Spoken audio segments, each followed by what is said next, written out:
We're on the roll. The Tilehurst End Podcast, episode number 130. Thank you very much for taking the time to hit that download button. As always, my name is Dan Wimbush, editor of the TilehurstEnd.com, and I am joined by a hearty crew here at the Madejski Stadium. We have been invited by our chums at Carabao to take our place, our rightful place, I would like to say, in the studio here at the Madstad.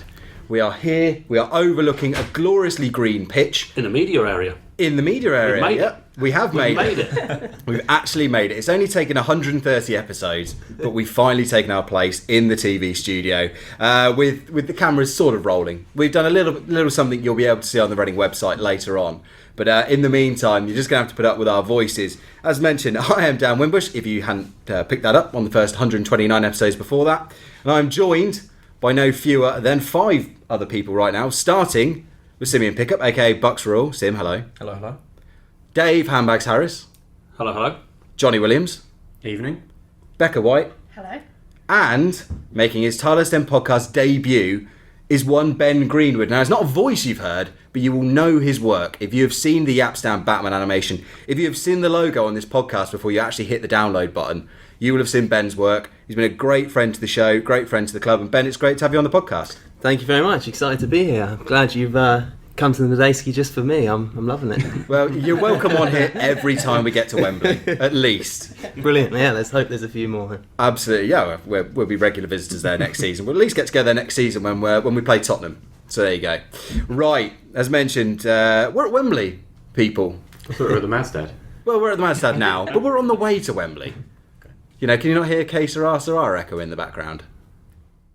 I've obviously not done my job in post-production very well. We've got lots to talk about ahead of that meeting with Huddersfield on Bank Holiday Monday. But before we get into that, talk about the odds, the team, how we see things lining up, what the bookies have said and all of that, we're going to bask in the absolute glory that was our path to the final and that semi-final victory over Fulham. View from the Tilehurst End, recapping this week's championship action. Well, if you're listening to this show, chances are you had a ruddy good time last Tuesday as Reading beat Fulham 1-0 to reach the Championship playoff final, coming just a few days after a battling 1-1 draw at Craven Cottage in the first leg. This was a Fulham team expected to wipe the floor with us, bookies' favourites, media favourites. And what happened? Little old Reading went and upset them, Johnny.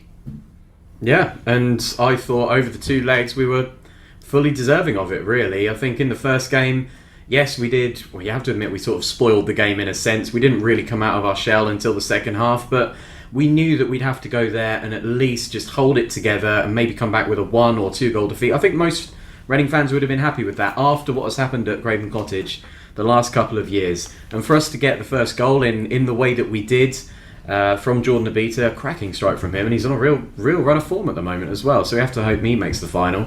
That was all you could ask for, really. Obviously McShane getting sent off was a little bit of a disappointment, and then the night here we had at the Madstad on last Tuesday was one of the best atmospheres. I think people are saying, it's up there with the Wigan game back in 2001, and it's up there back with Nottingham Forest when we got promoted here on a Tuesday night in 2012 as well. The whole of that 180 minutes was agony and ecstasy at the same time. Luckily we came out on the right end of it. Oh, absolutely. Ben, time to get your view here. Time to make your money here on this show. Slavica Jokanovic, the Fulham head coach, came out afterwards and said, the better team lost. Now, did Reading deserve to go through after 2 legs? The scoreline's just so, but on the balance of play, did we deserve it? I think if you've played 180 minutes, the team that deserves it goes through after that. I don't think you can have that much luck across 2 games like that to go through. I think they played well. I think they're a decent team, but ultimately they couldn't break us down enough when it mattered. And really, that 5-0 defeat in the league helped because it completely changed the way we went into these playoffs. I think if we'd have only lost there 1-0 in the league or something, or even got the win, Stan would have approached it in the same way of most of the season, where you go and try and win every game, whereas we definitely went into the away leg to be resolute and just to get something from it, and it was fantastic, and the crowd responded. I mean, I thought the away game was a fantastic atmosphere, one of the best for a long time. Yeah, absolutely fantastic. And then to see that happen again at home. I sit in the West Stand, and we get stick in there. It's quiet usually, but it was unbelievably loud over my side, so I can't even imagine what it's like in the East Stand on the home game. So it was mildly lively, I think. No, but it's just great to have that. Seems like a bit of a feel-good thing coming back here again, which is great after a couple of poor seasons. And I don't know, they're a good side, but I think at the end of the day, we did enough to get by them. So they had more than enough opportunities. That was the thing. They had all the shots, they had all the chances, but that's because we let them. And we let them have the ball effectively for about 40 minutes in the second half and said, score past us. And they couldn't. So they may have looked like the better team and they may have had more chances, but that's because we let them. We challenged them. Ali Al-Habsi said, beat me, you're not going to. And that's exactly the point that I was going to make, is that you can have 10 outfield players playing to the absolute best of their ability, and we set up effectively to stifle Fulham. But you still got to beat the goalkeeper, and the goalkeeper is arguably the most skillful player in an 11, and they couldn't beat him. They couldn't beat our goalkeeper. So if you can't beat a keeper, even when you get the shot on target, then you ultimately you don't deserve to win. Becca, what did you make of the away leg in particular? Because the mentality there was very much clear from Stan with the way he set his team out. It was to not get beat.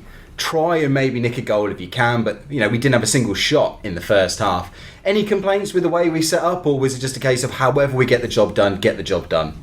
I think you can go back to Johnny's point in terms of, I think I was saying to my mum, literally walking up to Craven Cottage, that I would have been happy if we'd walked away from there with a 2-0 defeat. I think everyone was of that same mentality, that if we came back to the Madejski with something to play for, then that was fine by me. And the fact that we kind of bettered that in that it was still a completely level playing field when we came back here, I thought, the way that Stan did that and the tactics, and just it just from that away leg, I just kind of felt like we had something more to give, and it was so positive. Like, okay, it was a draw, and the McShane sending off probably put a bit of a dampener on it, but the rest of it was still so positive, and there was still so much more to look forward to, knowing that we were coming back here.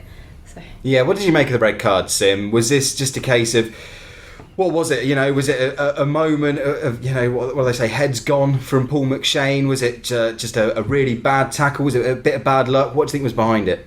I think it was just a moment of madness, really. He complained after the game that he'd been held back by one of the Fulham players, so he ended up going into the challenge more higher up the Fulham player's leg than he actually meant to do, which led to the red card.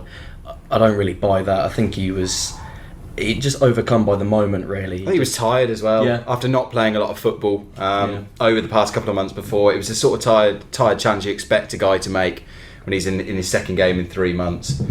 But overall, and then of course we have the Jordan Abita injury. Literally with the last kick of the game, he goes off on a stretcher and doesn't make the second leg as well.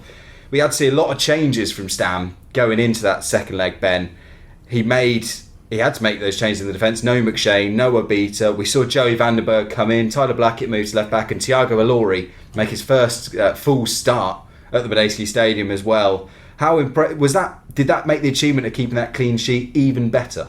Oh, certainly, yeah. And I think it's done Ilori wonders for his reputation here at Reading. I mean, we didn't, he's come with a high expectation and a bit more money than we've spent before, but we hadn't really seen a lot of him. And then that performance made me think, wow, he's a very decent player. And I think moving forward, that sort of defence is the future. I think more Blackett and Ilori as a three, or a combination of those players, is how we'll be heading anyway. So it's a real shame for McShane, being the captain, that he's going to be missing out. But actually, on the night, it came good, and I'm quite optimistic that that's a good defence moving forward. They seem to work well together, and it showed on the Fulham game. Absolutely, and we'll talk about our picks for who we want to see start at Wembley a little bit later on. But Dave, this was a rare thing as well from Yap, because not only did we see a slight change in mentality that we've seen from previous Reading sides, a real dogged determination not to lose games, we also saw two up front,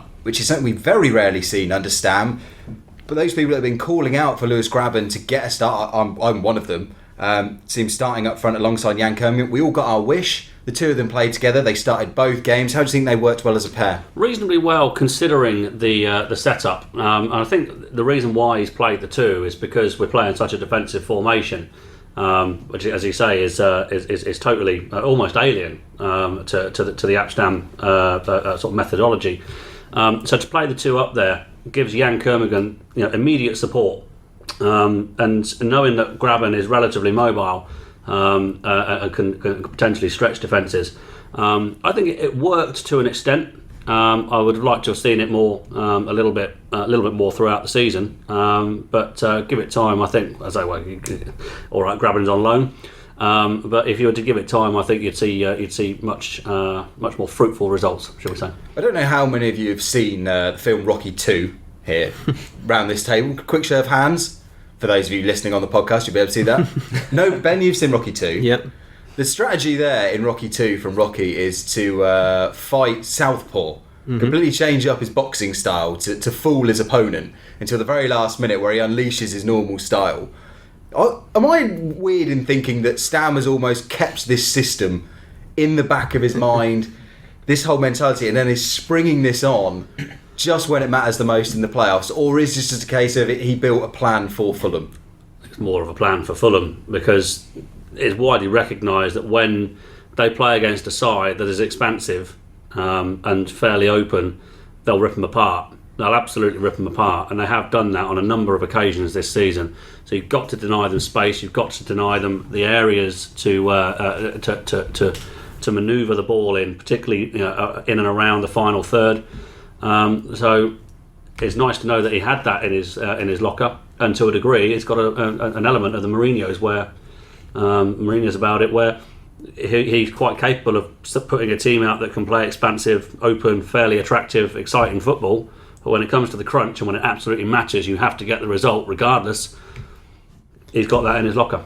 I think one name that you didn't mention who came into the team and did a really important job was George Evans. Yes. Because he completely shut down Tom Cairney, who we know is one of the best players in the Championship and certainly Fulham's most important player. Anytime Cairney got the ball or got near the ball, George Evans was on him. George Evans was making sure that he didn't have the time and space to dictate what was going to happen. And we saw there was one moment where we slipped up in the first leg, and that was Cairney's chance. And he obviously got the goal for Fulham. In the second leg, George Evans made an absolutely heroic effort to just make sure that any time Cairney got on the ball, he did not have time to dictate things. It was noticeable in that second leg just how deep, particularly in the second half, Cairney had to come to get any time on the ball. He was almost pretty much on the halfway lines for the last half an hour, just trying to get time and space to pick up and spread the play. He couldn't do it anywhere closer to our box. The two moments that really mattered in that second leg, though, here at the Madstad, the two people, should I say, one of them was Ali Al-Habsi, I'll come on to in a minute, but the man that ultimately scored the goal to send us there, Jan Kermgen with a penalty. Funny that in the build-up, so much of the talk had been around penalties. Now, Reading and Fulham basically can't score penalties to save their lives. Sure enough, the tie is decided by one from Jan. First of all, just a quick opinion. A lot of Fulham fans not happy, saying that Jan handballed it first. Any legitimate gripe there, Becca? No. Johnny? We're Reading fans. It was handball, definite penalty. Dave, any reason for them to gripe? Not really, because I thought the defender, I can't think who it was, actually grabbed hold of Jan Kermigan's arm. Callis, yeah. I said, what? Yeah, I thought he actually grabbed hold of Jan Kermigan's arm and sort of pulled it, and then as he was pulling it, brought his own arm up against the ball, and it's like, well, what are you doing? Yeah. As far as I was concerned, from my point, as I looked towards my seat in the North Stand, the Eamon Dolan stand, it was a clear penalty. Straight away, I was up shouting for that penalty, and as soon as, literally, as I was shouting, Martin Atkinson had his whistle in his mouth. He obviously thought exactly the same thing. Ben? I think if it'd been the other way around, Fulham would want it as a penalty, so no gripes at all. Sim? Honestly, don't care. Doesn't care. At least you're honest. As long as we get the goal, I honestly do not care if it was a penalty or... That is absolutely fine. Well, Jan put the ball in the back of the net, but I said the other man that helped get us to Wembley is Ali Al-Habsi. Now, he won the Player of the Season vote, and on this very show, we were sort of saying, well, not that he didn't deserve it, but was he sort of the most deserving candidate out there? And, he doesn't have his greatest moment in the first leg with the goal. I'm sure he would have hoped to have done better. But if you wanted to earn that Player of the Season award, just show anybody a tape of his performance in the second leg. Some of those saves, the double save in particular, the one from the Kenny free kick, is just fantastic effort all round. Johnny, that is the sort of performance that you live for as a goalkeeper. Yeah, and we've always known throughout his career that Ali Al-Habsi has been a terrific shot stopper, and some of the shots he saved, I particularly think of, was it Chris Martin who had that sort of half volley that Al-Habsi seemed to somehow get from his near post to the middle of his goal and sort of tip it over the bar. That was another sort of impressive save from him. And throughout the 2 years that he's been here, he's been a fantastic shot stopper, and he's got rid of those mistakes. So his distribution was a little bit ragged at times. There was one I think he just hooked into the Eamon Dolan stand, although that was a bit of a hospital pass back to him.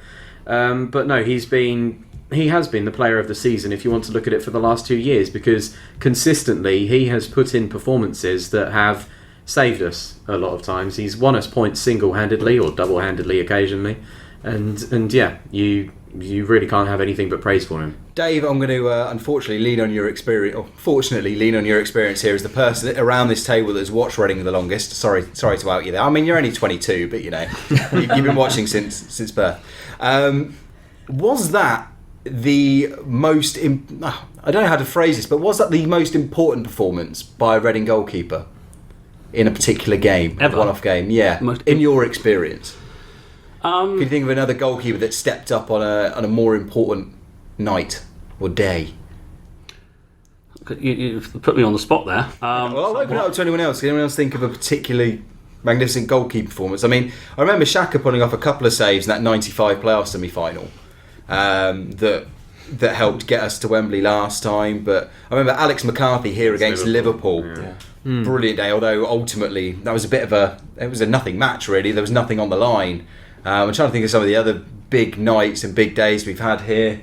Alan Federici at Wembley, despite the fumble for Sanchez's goal, I thought he was terrific for the. I literally was going to say the same thing, and it's just such a shame that Federici has that in that game. But Federici himself had some terrific games for us. In terms of goalkeepers playing absolutely out of their skin, we've been blessed pretty much when we've been in the playoffs usually that we've had a relatively solid defence, so the keeper hasn't been called upon too much. Certainly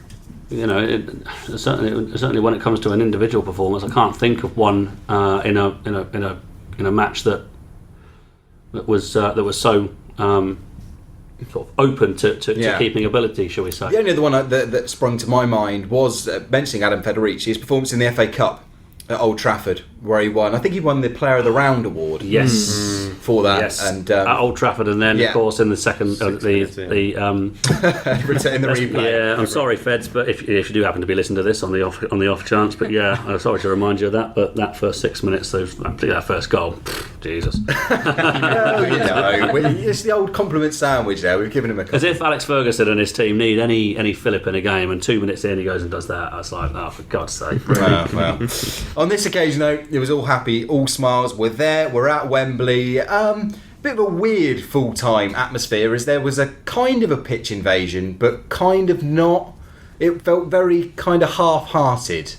Becca, did you get on the pitch? No, because I was full of cold and I had to go to work at 4 o'clock. Okay, that's a good excuse. So no, and my mum doesn't like running too fast down the stairs. So it's all these Safety like first, womanly reasons not to pitch invade. So no, I didn't go on it. A good reason. Did anyone here make it?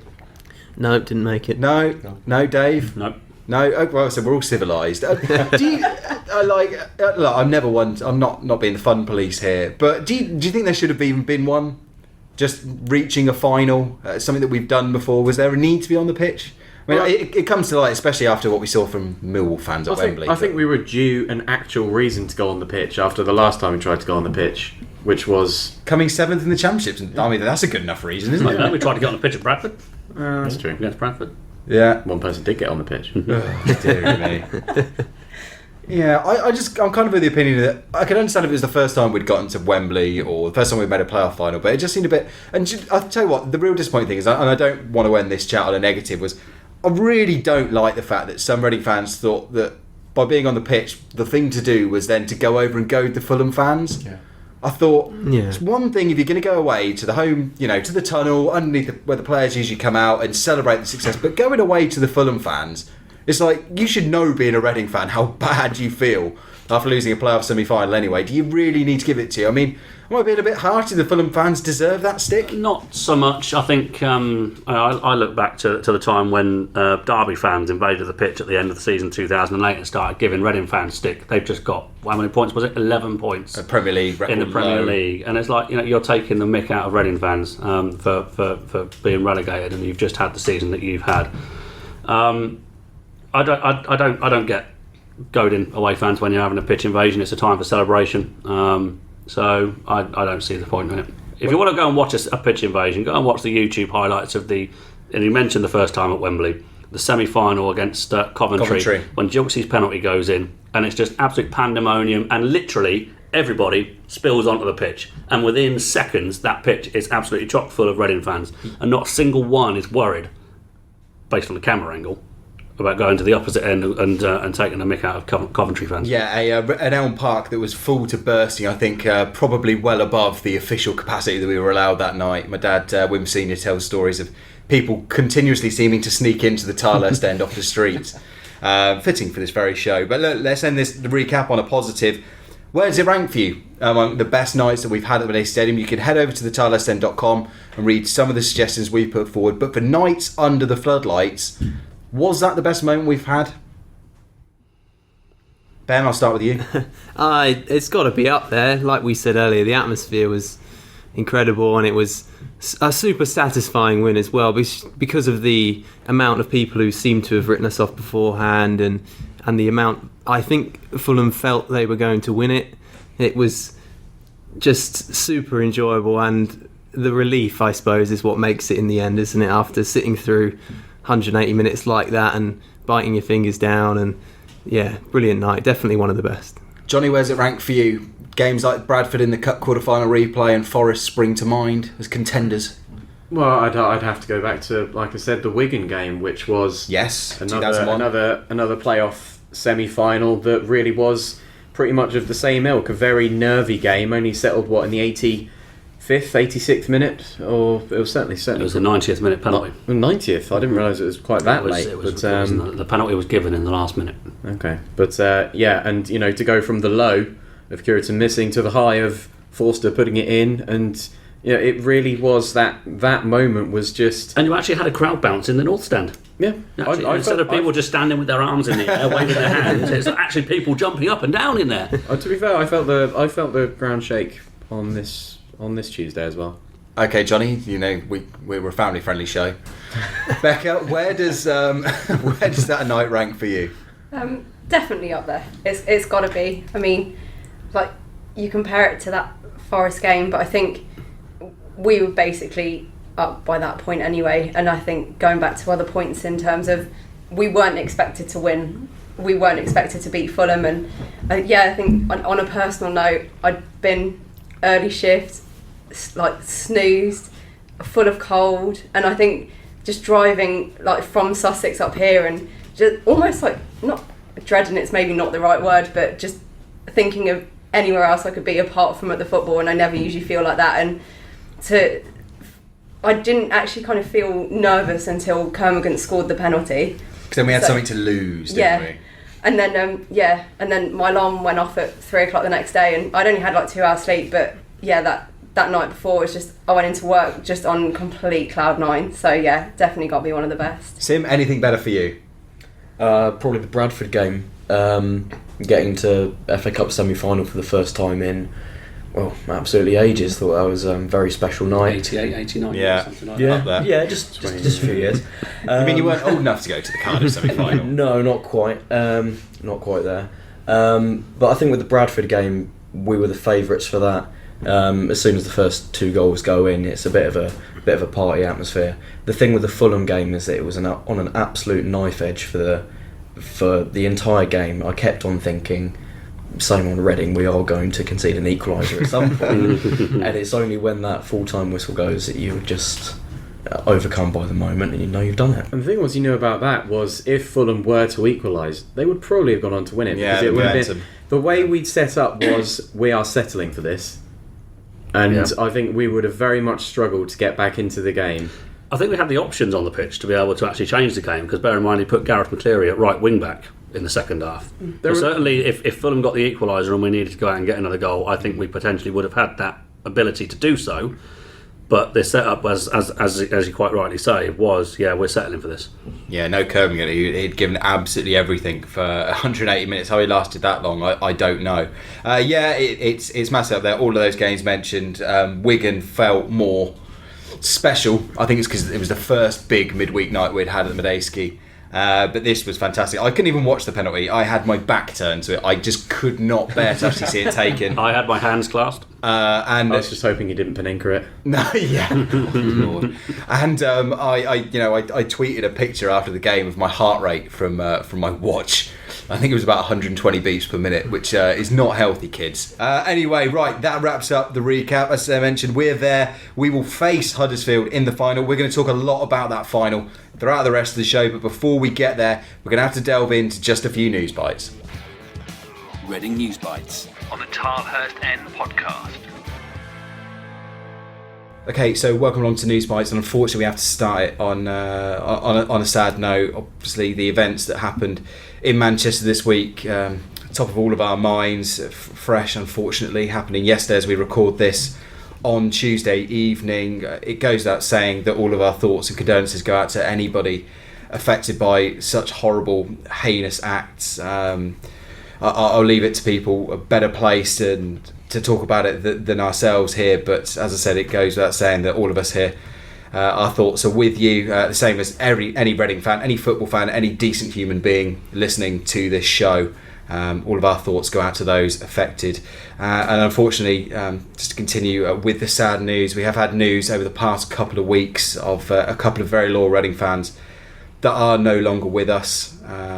Dave, if you want to talk about that in a little bit more detail, because you're a little bit closer to it. Yes, I mean, on I was after the Fulham game, on my way home, I had a quiet pint by myself, of all things, in the Mad Bishop and Bear, and I was talking to a group of Reading fans there who made it known to me that a chap called Dave Murtagh had passed away that very morning. A lifelong Reading fan, season ticket holder, in his early 50s, tragically young age to pass away. And of course, also the morning of the home leg, we lost a former supporters club. I believe as a former supporters club board member. I used to write articles for the supporters club in the Elm Park days in the mid to late 90s. Gary Purser passed away. A very, very popular face and a well-known face in not just his local area in Caversham, but also a man who rarely, if ever, I think, missed a home game. To utterly dedicated supporters who passed away, unfortunately. Yeah, and as I said, it goes up saying with the events in Manchester and the same, and I'm sure, unfortunately, there are other Reading fans that have sadly passed away over the past few weeks and months, and we'd love to bring them all up. And I said, if ever you want to pay tribute to anyone, you're more than welcome to write us into the tilehurstend.com, or if you want to write a particular article, we are a website here to share those memories and honour those fans. So please feel free to get involved. The tilehurstend@gmail.com, and we'll obviously do our best. But as I said, thoughts with everybody affected in what has been a tough couple of weeks. But look, we'll do our best to move on. Obviously, the football continues, and I'm sure both those fans and any Reading fan will be hoping that in their memories we can get the job done and have something to bring a smile to some faces. Certainly here in Berkshire, we've already been somewhat lucky in that one person associated with Reading Football Club was celebrating at the weekend. Jake Cooper, he helped Millwall win promotion to the Championship. They beat Bradford with a late goal, 1-0 win. They are back in the Championship. I'm hoping that we don't have to play them next season at least. So hopefully that won't be a problem. I don't think... Did Cooper actually come on in the end? I don't think he did. No. I saw him on the pitch at the end. But I would have thought that he would be one that you chuck on in the 94th minute to head away a few long balls. But no, apparently. I think he sort of... I don't know if he actually played in the playoffs at all, but certainly when he went there on loan in January, he was starting and scoring at the right end as well. So he certainly contributed to the cause for them. Sean Cummings involved in that squad as well. I think he was injured. He wasn't taking part. I believe he was injured in the first leg, wasn't he? Yeah. At the semis. I think he was substituted. Yep, so congratulations to them. Commiserations to Bradford. But good news as well for some loanies mixed news for some loanies in League 2.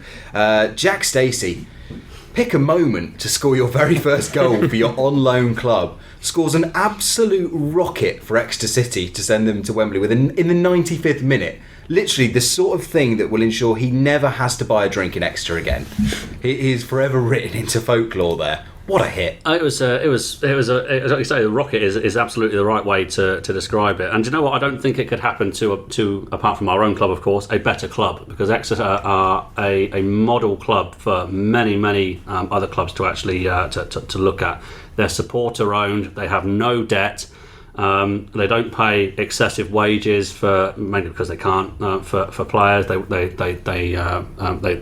equip themselves superbly well on a football pitch. They're a side that is very much in the model of or in the making of their manager Paul Tisdale, who's carried on the good work of certain Eamon Dolan, who was manager who before he came here, and Alex Inglethorpe since then in between. They're a club that I genuinely really hope actually do it and make their way back up to League One. And if they can do it on the back of some Eamon Dolan sort of youth products at this particular club, and we end up going up on the back on the very next day.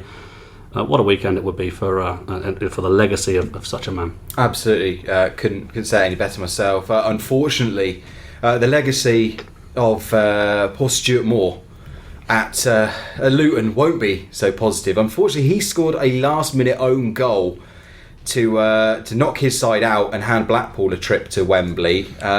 Particularly cruel, coming in the same week that he'd been released by Reading. They decided not to offer him a new contract. So, and just to complete the cherry on the slightly less than appealing cake.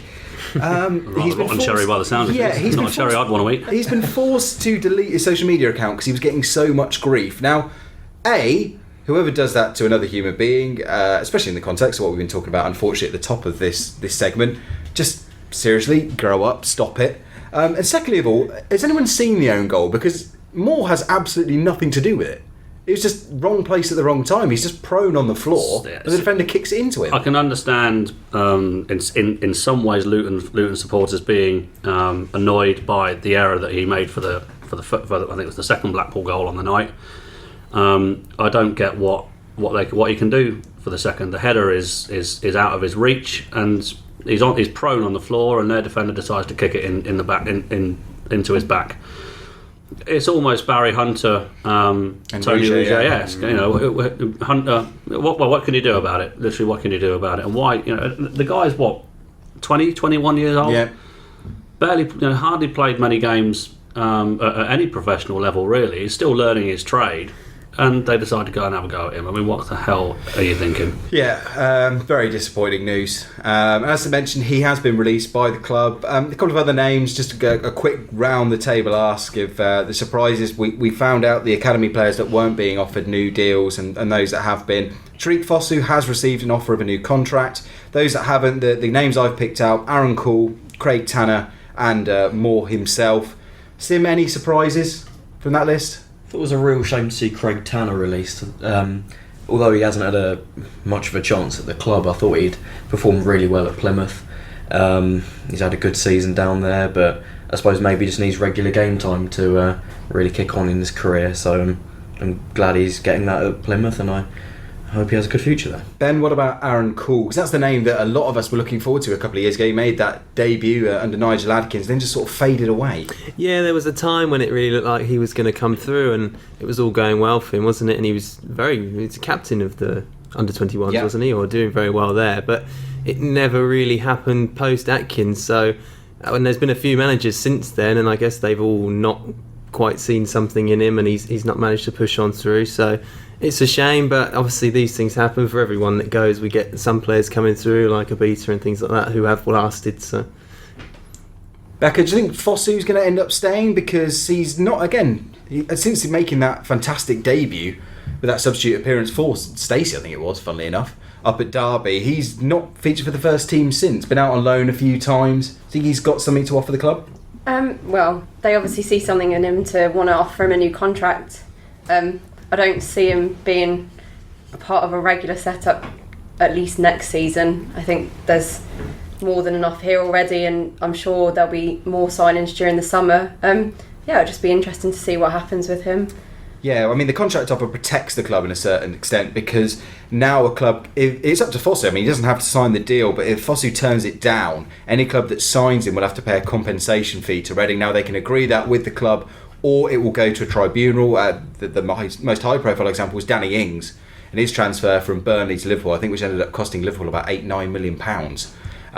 Based on his pedigree, his record. I'm not saying Fosu would attract anything near that, but Reading would at least get a fee by offering him a contract. Those they haven't offered contracts to can move completely freely. There are other contract offers being made as well. You can head over to thetilehurstend.com and check those out.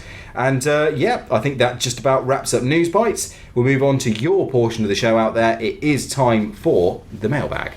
Get social with the boys. Find them on Twitter at the Tilehurst End and facebook.com/the Tilehurst End. So, mailbag time, and thanks to everyone who has chipped in, as always, to thetilehurstend@gmail.com, at the Tilehurst End on Twitter, facebook.com/the Tilehurst End, and those of you who are watching our content up on the YouTube channel at youtube.com/Tilehurst End, you can see a video put up this week looking at 3 key selection issues for Yap Stam. So go ahead and watch that, and why not join in with a squad selector up on the website as well. Pick your team for Wembley. Some interesting selections going on at the moment. We'll touch on those a little bit more when we look ahead to the Huddersfield game in just a few minutes' time. But just before we get into that mailbag, 2 things. Number 1, thanks to everyone who's contributed to the Patreon campaign at patreon.com/the Tilehurst End. Very, very much appreciated.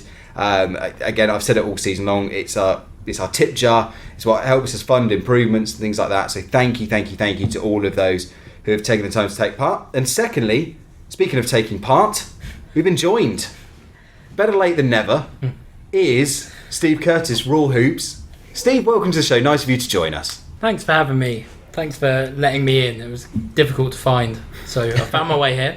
Well, just like Reading have suddenly discovered another 14,000 fans for the trip to Wembley, we thought we'd grow the studio by 1. So good to have you on board. Welcome Thanks. in. Good to be here. Your thoughts on the first 40 minutes of the show? Did we do all right? Yes, great job. Yeah, excellent. Fantastic. 5-star review. Thank you, Steve. Your fiver is in the post. Right, Sam Ferguson. Could our possession style of football be advantageous against Huddersfield's pressing game on a large Wembley pitch? Johnny? I think it certainly will, because if you go up on the tilehurstend.com right now, you'll see Will's excellent article on Huddersfield's tactics, and it is all about sort of pushing you into pressure and making sure that you don't have any space. And so absolutely, I think the more space that we have, and we know that we're a team that likes to make passes, that likes to sort of probe for that perfect opening, likes to play it safe rather than go for the sort of riskier long ball, if you like it, if you want to put it like that. I think having a bigger pitch is certainly to our advantage, because as much as anything, it means that their players are going to have to run further to get the gegenpressing. Yeah, I like it. That's my German accent. Very, very well done. Yeah. I thought briefly we were in Bavaria. I don't know. I've upset Bavarians there who are going to tell me that doesn't sound. Dave, you've got more experience in Germany than I do. Well, given I'm actually off to Bavaria tomorrow, I'll let you know how it goes. Excellent. How it sounds in comparison. Actually, I thought it sounded more Jamaican personally. But well, we cater for all tastes. Matt Everson, do we set up at Wembley like we're at home or away? We're going to come on to that when we talk about the game in any other business. Luke Jarrett, just to say, Tuesday was the greatest match. Came down from Manchester, watched us win, and in a pub in town afterwards. and the whole squad came in. I lost my naughty S word. Anyway, when I had a chat with a Beta, he wants/thinks he should be good for Wembley. So there you go. We've just broken Jordan Beta's cover there. Well, if he was at the pub, then I'd hope he'd be alright to go. I'm sure he was drinking soda and lime, Johnny. Okay. There you go. AMC asks, was this season a one-off? In context, if we don't win, do you think we'll do a 2011-12 and bounce back from defeat to automatic promotion? Well, it'll be the third time if we manage to. Obviously, after losing the playoff final in 2001, we got automatic promotion the following season. Same in 2011-12. Can anyone see us going one better next season? I am quite worried that if we don't go up, then Jaap Stam might leave. That's my only thing. I'm thinking if he stays, then he'll have backing because we've got new owners, we've got the money to be able to bring in even more players that he wants. But there are rumours that have been circling since January that he might be off, and if he goes, then you worry that next season could be a struggle. Yeah, might just be Sorry, Ben. put it down. Ben, what do you reckon? Could this team go one better next year? Do you think it's well placed? Yeah, I think there's some good young players here, and they've over the course of the season they've adapted to this new style of play, and I think if they carry that on, they're only going to get better at it. I think likewise the worry is if Stam did go and then someone came in and they decided to change their style of play and this philosophy again, then you're sort of starting from scratch. But you know, I'd love him to. Obviously, if we don't make it, I think he'd like to stay here if he's got the backing and the players are behind him. And it seems like this has been a bit of a project for him. So I'd like to think he'd see that through, and I'd fancy us to be at least the same again next season. So fingers crossed. Well, we've had lots of questions in on the ownership as well, because that was an announcement made right in the middle of the Fulham game. We've had lots of questions about the owners and what this means, and I mean, it's not one we can really talk about. The only thing that we know so far is that the EFL have given it their approval because it's gone through, with the Premier League saying they worked closely with the EFL in the conditions relating to the sale, and as part of that was enhanced financial monitoring as well. So, I mean, Dave, is there anything we can glean? I know there was a few people disappointed with the timing of the announcement, but is there anything at all to read into that? I don't give a damn about the timing of the announcement, to be honest with you. I mean, they announced it when they saw fit. It's news. Yeah, all right, you could easily argue that they maybe should have waited a day or something like that, but, I don't really care. They announced it when they wanted to. It makes no odds to me. Only time is going to tell whether this is a positive takeover, whether this is, fantastic, the next reincarnation of John Madejski style, or whether this will be another Zingarovic. But I suppose we can only go with what your gut is. Yeah, Why are you mentioning his name? Well, don't say it 3 times in the mirror. It might appear. I can only ask you just individually as a fan, and this is again definitely based on not knowledge. I would like to claim we're all powerful and all knowing and have all this background information on the owners, but we don't. So I'm just going to ask you all as fans, what's your gut feeling on these owners? Are you giving them, is it a thumbs up, thumbs down, or a thumbs in the middle, or just rattle around the table, Becca? Well, it's got to be a good thing, hasn't it? They've clearly got money, and any kind of investment into the club, as long as they can sustain, it's going to be a good one. So thumbs up. Yeah. Johnny? You know how I feel about sitting on fences. So thumbs in the middle. Yeah. Okay, Dave. Cautiously optimistic. What we know of, I think it's the I think they're brother or sister, aren't they? Yeah. So what we know that they do have a relative in Belgium who's effectively turned the club around in Belgium, financially and on the pitch. So if they carry on doing the same thing and sort of transporting that kind of level of acumen across, I think we have reason to be relatively optimistic. So thumbs cautious, kind of up. Yeah, a little bit. Steve? I hear they're billionaires, which gets me really excited. But if they can keep the whole continuity of keeping Tiger and Brian and Jaap all on board, then yeah, I'm a thumbs up. Okay, Ben? Yeah, equally, definitely a thumbs up. I think positive news for sure. Sim? Thumbs up, but after the last couple of years we've had, I wouldn't be surprised whatever happens really. It's gone all over the place. Cautiously optimistic like Dave, but wouldn't be surprised by anything at this point. Exactly. Yeah, I think that's where I am. I'm going to. I'm with Dave. I'm kind of a thumb 3/4. Does that make sense? Kind of there. That's 75 degrees.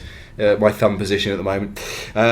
Anyway, with that imagery, it's time to move on to the next question in the mailbag, which comes from Simon Ostreiser. I'm guessing that's how you pronounce your name, Simon. I'm going to apologise in advance for probably butchering it. He says, I would quite like to know your thoughts on the Wembley pricing structure. I knew it would be that way, but yet it was still a shock to see the prices. Now, if hopefully by now you've all got your tickets for Wembley. The club they're on general sale now. I think we've sold out the vast majority of our 36. Was it 38,000? It's now 39,000. Is it around released a few more? Okay, around 39,000. So it should be a lot of blue and white hoops of the nice variety. I was going to say, well, the other team playing blue and white. Yeah, no, I was probably will be a fair amount. Don't worry, I was qualifying myself. Good save. Yeah, that's what I've done. There we go. Like it. We've done too many of these shows together. We're on the same wavelength. Right, but the tickets cost, the cheapest one was £36, then 52, 64, 76, and an eye-watering £98 for the most expensive ticket on Bank Holiday Monday. I know some Reading fans have written to the EFL and Huddersfield fans as well, complaining about this structure. On the face of it, when you got both legs of the semi-final for £40, these look very high. But for a one-off showpiece, do you think they can be justified, Johnny? I think when you get towards the top end of that 98, that's when it starts to get a little bit sort of sickening. I've got the £64 ticket, and I don't mind paying that because it is at Wembley. How often do you get to go to Wembley? It's one of the biggest games. It's a showpiece game, and so I don't mind paying a little bit of a premium as sort of like it is the national stadium. It's one of the greatest stadiums in the world probably. So I don't mind paying that much, but I think certainly towards the top end of that bracket at £98, that's obscene. Dave, someone with a young family as well, I mean, this is the point that a lot of fans, particularly Huddersfield fans, are making, that these prices, okay, it's a one-off, but it's a lot of money to fork out for a family, and especially when you consider from Huddersfield's point of view, they've got the travel factor. I mean, it's all well and good for us, the most of us who live around the Reading area that can pay, what is it, 20 odd quid? 23 quid for a travel card. Exactly, but if you're a Huddersfield fan, you've got a lot more consideration than that. Do you think that the Football League should be trying to make this a bit more accessible, or do the ends justify the means? I can see absolutely both sides of the argument. I think certainly from the supporter side and from an individual club side point of view, Reading and Huddersfield have been leading the way with affordable ticket prices over the last certainly over the last season, and Reading have been reasonably priced in Championship football terms for a good number of years. I think certainly for regular members, in advance ticket price is £25. Obviously £20 in the behind the goals. At the same time, you've got to remember that this is Wembley Stadium. I think it's Wembley Stadium Limited, isn't it? Or there's certainly the company that owns Wembley Stadium that is setting the ticket prices, and they are almost certainly still paying off effectively the mortgage for the whole building of it. And they set their prices in a capitalist market. Football isn't a true capitalist market as far as I'm concerned. It's more of a socialist market. But at the top end of the game, certainly at the National Stadium, they're setting their prices accordingly as they see fit. It's disappointing, but having said that, from memory, and I'm not correct me if I'm wrong, these ticket prices are no different to what we paid in the 2011 playoff final. Certainly, I paid £64 for my ticket in the 2011 playoff final, and I think it might have been roughly the same price for the semi-final of the FA Cup. Credit where it's due, they haven't increased the prices with inflation, but at the same time I do still think it's too high. It's too high. I think the amount of tickets available at these brackets, I think, is the one point I might say, because I don't think there were too many £36 tickets available. No, it's sort of right at the end of the stadium in the fifth tier, and right at the front of the first tier, so basically the rubbish seat. So I don't have, I mean, if you want to pay £98 to sit, I think that's the Club Wembley middle tier. Some people want to pay that's fine, but I just think maybe a few more sort of, if you want to call them affordable tickets, would have been nice. But look, how many playoff finals are you going to be in? It's one of those things where if you want to see the game, you're going to pay the money, and if at worst you can't get to the game, then you'll be able to see it on television. So again, like Dave, I've got sympathies for both arguments, but it's the way it is, and it looks like both sets of fans are going to sell out their allocations, or certainly come very, very close in Huddersfield's case. So, and that will be the immediate justification that the holding company that owns Wembley will use. Although I do notice that Blackpool supporters have organised a boycott for their League Two final. I think that's more in protest at the Oystons and their ownership, because they don't want to see any money go to their owners. But at the moment, I think as of last night, which would have been Monday as we record this, I think there was a tweet going out saying they think Blackpool fans had only sold 2,000 tickets for that final, which is going to make for a very strange visual. Which at the moment is even less than Fleetwood took. So anyway, that's one. It's one to keep an eye out on. But yeah, sympathies go to both sides of that argument as well. Moving along, we've got from Mark Sugar. Would you change the format of the playoffs? Maybe make it a one-off match, or maybe replicate the Bundesliga playoff model? Anyone? Do you think this current system at the moment works? Obviously, with third playing third to sixth, 2 semi-finals and a final. Good. I mean, you're never going to have a perfect system, and when you look at what happened in the League One playoffs, which was Millwall, who, as we all know, 5 minutes before the season ended, weren't in the playoffs, and then 2 weeks later they managed to get up to the Championship. You know, that is one argument for saying that, well, perhaps the playoffs don't quite work in the way that you would hope. But there is never a perfect system, and what it does do is it ensures that for a greater amount of teams, you don't just have a boring end to the season. Because if it was just top 3 go up, bottom 3 go down, then there would be even more teams where you get to about 40 games and you just go, right, there's nothing to play for. The playoffs, not only the run up to the playoffs, but the playoffs themselves make the season more exciting for the casual fan, and hopefully for the fans who are involved in it as well. Because, you know, we were just saying how much we enjoyed that playoff semi-final, obviously because we're on the right end of it, and we've had more than enough pains in the playoff finals as well. But at the end of the day, those moments are what excite you as a football fan, and there's something special about going up in the playoffs, I'm sure. Steve, can you make any sort of argument for another system? We've seen in other leagues, you've got the whole promotion v relegation playoff scenario that we see up in Scotland. You've got other systems that you see in other sports where the team who finishes top of the playoffs gets either an automatic place or a bye or a second chance round. Any tweaks you'd make? No, not really. I get a bit confused about why third play sixth and that kind of thing, because it doesn't seem fair that fourth play fifth. But other than that, no, not really. I think, you know, away goals don't count. If it ain't broke, don't fix it. Anybody else? Anyone else want to put forward? I think if I was to introduce a change to it, I think I would give more advantage to the third place team. I.e., you know, maybe have the semi-final as a one-off game at the third place team's home ground, and then you get a clear advantage then for finishing third, you know, potentially 15 points ahead of sixth. You'd have that semi-final then against whoever wins, say, out of fifth and sixth, or fourth and fifth, so maybe have 3 teams in that playoff and have one sort of 2-legged semi between fourth and fifth, and then the third place team gets to play the final at their own ground. Little bit kind of similar to what they have in the National League. I know they still play 4 teams, with the final played at the highest team's home ground, whoever of the winners of the 2 semi-finals. So it's kind of like that. Or of course you could look at Belgium, in the top division of Belgium, where I think 14th actually plays is in a playoff position for the Europa League. Excellent. There you go. Let's open it all up. I think it's a 16 or 18 team league or something like that. Getting into NBA and NHL standards, I think just about everybody makes the playoffs. The only other one, it's sort of similar to what you said, Dave. I might like to see kind of what they do. I think it's in Super League, in Rugby League, where I think the top 2 in the playoff zone play each other. The winner goes straight to the final. The loser then plays the winner of 5th v 6th. So whoever basically makes it through, there's basically one extra round in the playoffs. Mm-hmm. So, but if you finish third or fourth, you get that second chance no matter what happens. Yeah. So you could potentially then just, as a slight variation to mine, which is only 3 places in the playoffs. You have your 4 teams then, like you say, third goes straight to the final at a neutral venue, and then you have your 2-legged semi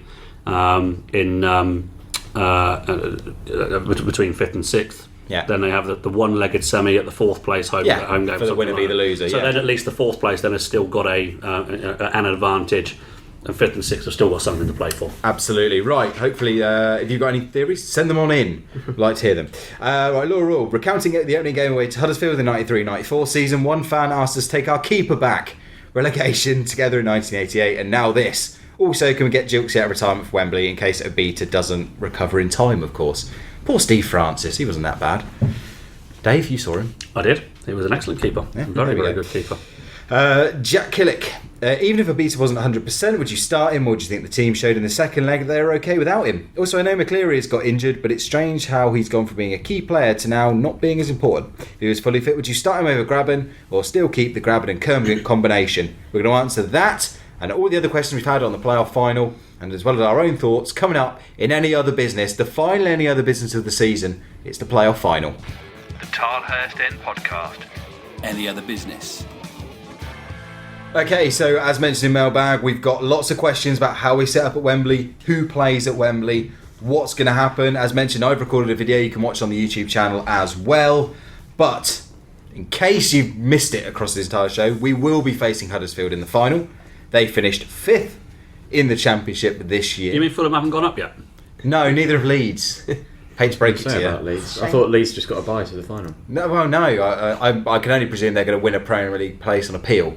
Because, they're destined. But anyway, Huddersfield. They're taking more fans regardless. Absolutely. Yeah, they're going to win the election as well. Because they would have taken. Alert.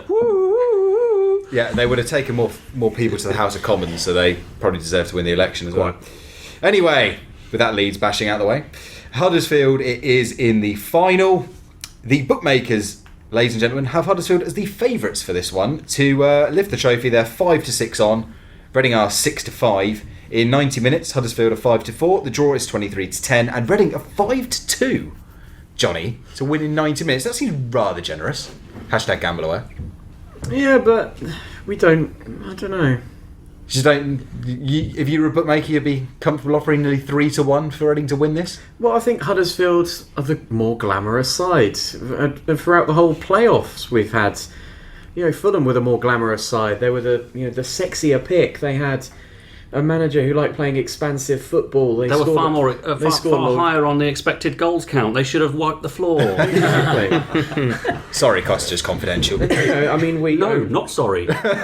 we only had a goal difference of +4. Of course, Huddersfield did so much better with -2. So, and of course the gegenpressing. That hasn't got better. That dodgy Jamaican again. This Carabao is going to my head. What have you done with Johnny? Ben, looking at this Huddersfield team though, I think the one thing it sounds weird, but the one thing that's worried me about this is looking at this team and looking at this whole playoff final is I can't find many excuses for Reading not to win. Like ordinarily you go into this game, I remember going to the Swansea thing, they finished higher than us in the league, they had more momentum, they'd beaten us twice in the league, and you think they're probably the better team. It's the same with Bolton. They'd been to Wembley a few months before, played really well in the League Cup, but only finished below us because they'd switched off on the last day. Walsall was a bit of a different scenario, but that was a lower league. But in terms of Championship finals, this is the first one I look at and go, we actually should win this. Looking man for man, there's nothing to actually fear other than Nahki Wells. Yeah, that's a dangerous feeling to have, though, isn't it? Yes. Going into it with expectation. I mean, they had a very good season. They tailed off at the end, but I think overall, like us, they've overachieved, and they've still got good players there that can hurt you, and they're pretty solid at times. But we both just win by one goal often, don't we? So I can't see there being too much in it, really. I think it's going to be ground out either way, and I think we can't underestimate them similar to how Fulham underestimated us. I think you have to go in it expecting them to be a decent side and not expecting us to wipe the floor with them, and I think we'll be fine if we stick to a game plan. I think for all you say about us looking at Huddersfield's team, I'm sure that their fans are looking their fans are looking at our team and sort of saying, well, there's not really many players in there that are standout big names in the Championship. We're not, like I said, these players, they sort of keep things ticking along, and that's exactly what we need them to do. There's no superstars in this team, and if you go back and look through all our view from the town ends that we've done constantly, they've always mentioned one or two players, and that is Kermagant and McCleary, because they're the two most famous players we have, really. Which sort of speaks to the fact that we have a lot of players that we know about, who we know can perform, like Liam Moore, like John Swift and Ali Al-Habsi and all these sorts of players, but they don't quite have that recognition yet, and that perhaps is why these two teams have slipped under the radar. Both teams are teams, aren't they? Like neither. They certainly are, Steve. Yeah, but like the greater than the sum of their parts. Like both teams are actually more about the systems and the way they work together than any individual superstar quality. So what we'll see at Wembley will be an interesting battle of systems between possession and gegenpressing. please make this end. Sim, who out of that Huddersfield lineup makes you who are you most afraid of? Aaron Moy. I think he's similarly important for Huddersfield in the same way that Tom Cairney was for Fulham, in the way that they dictate the play, how they boss the game if you give them too much of the ball. So George Evans could have a similar job to the one he had against Fulham in terms of shutting down their main man. Nahki Wells always scores against us. Sure does. He's got that pace that our defenders always love to go up against. So I'll be worried about both of them. Laurie would be a good match for Wales, wouldn't it? That'd be fun to watch. Okay, well, let's get into that. I mean, because this is the biggest selection area for me is what happens to the defence, because especially of what our listener who said Jordan Abita said he thought it'd be fine when he was in the pub after the game, drinking his lime and soda, I'm sure. Said after the game, it looks like he might be fit. I mean, the indications are that it was a twisted ankle. We always sort of thought he was going to be available for the final, given that he had sort of over 2 weeks to recover from the first leg. On the presumption that he is 100%, that creates a real dilemma for Yapstam, because does he stick with Tyler Blackett at left back, who played in the second leg, or does he move Blackett into the middle and shift out a Joe Vandenberg or a Thiago Ilori on the presumption that Liam Moore starts anyway? Dave, what would you do with the defence? First of all, are you sticking with 5, or would you be tempted to go to a 4? I would stick with a 5, purely based on my biggest fear, with the exception of Aaron Moy, being that right-hand side of Huddersfield with Rajiv Bandapara and Kachunga out there as well. And certainly when Colin Quanah comes on, which he inevitably will do, because Quanah in particular scares me. He's so quick, he's exceptionally skillful, and he's massive. He's a big man, and I think as and when he comes on, you need to be prepared for that.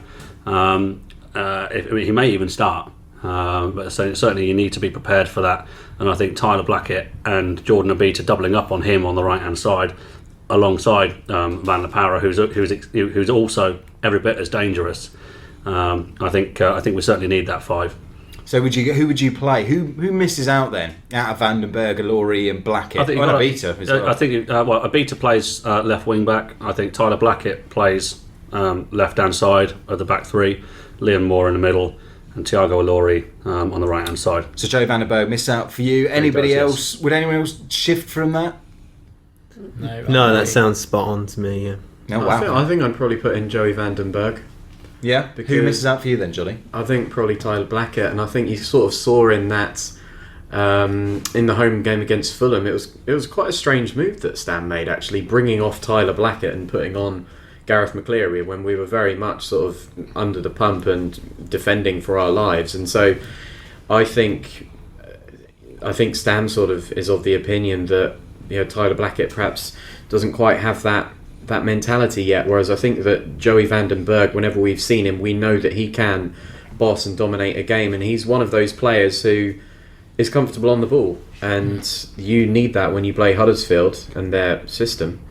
And so I think Vandenberg will go in there, because we won't need to necessarily push too high up the pitch, because we're going to be, in theory, pressed back anyway. And so I think it's most important to have people who are comfortable on the ball, and I think with Vandenberg, Ilori and Moore, you've got 3 centre-backs there who are extremely comfortable with their feet.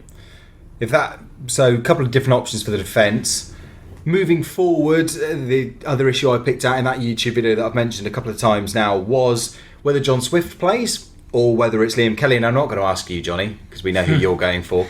Would anyone make an argument for Kelly to start ahead of Swift? Again, on the presumption that you'd play Williams and Evans as the other 2. No, because I think Swift offers more of a goal threat, and when you're playing 5 at the back, that extra goal threat from midfield helps.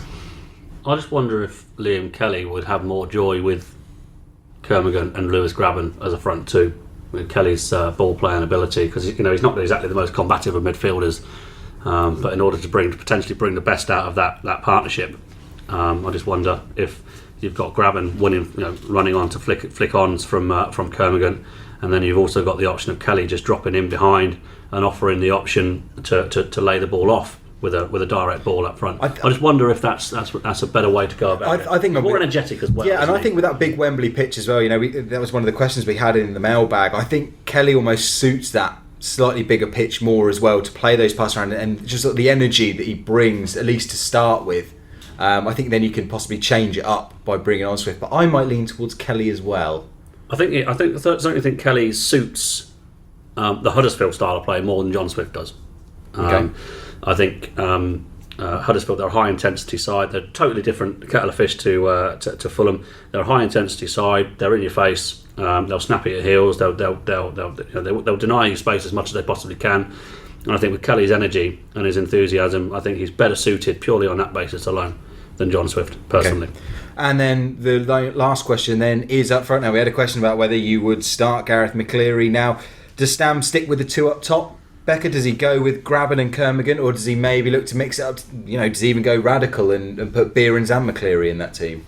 I think the Graben Kermigan thing worked so well in the semi-finals. I don't know why you'd tinker with it if it's already working. Like, we've seen when McCleary came on, you could just see that he just was not match ready. Like, and I think we said it in the podcast I did a couple of weeks ago. Like, I don't think I'd want to play McCleary if he's not 100%. I think, I'd just leave it as Kermigan and Graben, I think. Anybody make any changes? No, I think Graben seems to be hitting more form at the right time as well. It sort of took him a while to get going, like you were saying, playing out on the wing and everything. But in the first Fulham game, he was a bit far away from Kermigan, I think, and he didn't quite catch on to a few of the knockdowns and stuff. But that seemed to pick up in the home leg, and I think the two of them together, hopefully it's had a couple of games to get going and it'll all come right and they'll both score a couple each and we'll be happy. Which leaves really only one question. Are we going to do it? Are we going to win this one? Time to put your money where your mouth is. Go round the table for score predictions. You've done the Brian Moore thing here, haven't you? What's Brian that? Moore, Kevin Keegan. Will he score? Gareth Southgate penalty in 1996. I'm sure it's Brian Moore and Kevin Keegan. Sounds in the about commentary. right. Just as he's stepping up to take the penalty, and up comes, what's his name? Gareth Southgate. Well, it's fine, because Kevin, will he score? in post-production, yes, misses. we will go back in time and I will just change this. Facepalm. We'll record two versions of each other and I'll go put in the right ones. So take one. Sim, are we going to do this? Are we going to win? What will the score be? Tough, evil question to give me straight up. I'm going to go, got to be positive, I have to say yes. Score? 2-1. Ben? I've got a horrible feeling it might go all the way, and then it's a lottery, but I think there'll only be one goal in it, so 1-0 Reading. Okay. Steve? I reckon Reading will concede early, but they'll come back 2-1. 2-1 win. Dave? I am predicting. Prediction. You are the Prediction League winner. You did this for the semi-final. You can't shirk away from it. I finished on a high, didn't I? Come on, king of I've done an Eric Cantona. King of the PL. If I must, the two games in the league were exceptionally tight. 1-0 either way. I think it's going to be exactly the same after extra time. To either Huddersfield or Reading. All right, okay, so we're not going to get a prediction out of Dave. That rules Leeds out anyway. Yeah. But they're taking more fans. Yeah. Leeds will cash in their Money in the Bank briefcase to earn a shot at the Premier League. Johnny? I've always thought that Fulham would have been our biggest test in this playoffs. We overcame that, so there's no reason we can't overcome Huddersfield. The 3-1 bandit is back. I like it. To Reading? Yes. Becca? We have to win because I start my new job on Tuesday and I cannot go there distraught. As good a no reason as pressure. I reckon 2-1 Reading. Do we need to send your photo in to pin up on the dressing room for do it for Becca sort of thing? Might work. Yeah, well, we'll put it to them. Okay. I said before the Fulham game that my heart said that we were going to win 1-0, but my head said we were going to get thrashed. And I'm kind of in the very same mindset here. My heart says we're going to win this 1-0. My logical pessimistic, I've been watching Reading for 22 years, says that we're going to lose this 2-0. So I'll leave it at that. I think with our playoff record, we won't just lose it 2-0. We'll We'll lose it with a catastrophic own goal. Yeah, this is the thing. Like, we'll lose it sort of 1-0 in the 95th minute off. Well, after my praising article of Neil Swarbrick, I think he's going to give a ropey penalty. Well, there have been 5 goals and at least 5 goals in every Reading playoff final. So if that sticks to form, and there's always been a moment where we've been so close to winning it or getting there or something. Yeah. We won't just sort of lie down and lose 2-0. Look, it's going to be a fantastic day. Whatever happens, enjoy it. You can go read Felix's article up on thetilehurstend.com where he argues, just go out and enjoy the day. It's one of those things we didn't expect to be here. Yes, you look at Huddersfield and you think this is going to be I don't know if we'll have a better chance to win a playoff final, but anything can happen, and I'm sure those fine folks recording the Huddersfield version of this show are doing the same, although I don't think they were doing it in the Madejski Stadium. Wonder how they pronounce gegenpressing. We'll find out. I'm hoping to speak to them and release a short podcast at some point later this week as well. But look, again, however you're making it to Wembley, wherever you're coming from, first of all, let us know. Sim, you launched an article up on thetilehurstend.com. We want your Wembley stories. We want to know where you're coming from. We're going to put together a little map, aren't we? Yeah. Where everyone's making the trip from. So however you're making it, have a fantastic day. I said, whatever happens, we can be proud of this season. I said, no matter the result, unless it's 7-1, and then I might have a bit of a pop. But apart from that, I think we can be proud of the season. Look, let's hope the very next podcast we are recording is as a Premier League side. But if we don't make it, we'll be here anyway. Because, why not? We probably won't be here, but we'll be back in the studio. Just a slightly more unprofessional joke. Absolutely, why not? Right, as mentioned, thank you to everyone who has contributed to the Patreon campaign. Thank you very much to Carabao for letting us have the Madejski Stadium for the night. Very much appreciated to them. You can go check out a YouTube video that we've done, including our Carabao moments of the season. You have set up on the Reading FC YouTube, I believe, at the time we record this. And of course, stay tuned to our YouTube channel, all of the channels, thetilehurstend.com, and hopefully see lots of you at Wembley. We'll be doing some videos and lots of features around it, and we'll be back with this podcast after that game, no matter what happens, to give our verdict on the season and have a full debrief. In the meantime, come on, you Ars, let's do this. Let's win at Wembley. It's about time. Come on, you Ars. Come on, you Ars.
Tilehurst End Podcast. Read the blog on thetilehurstend.com.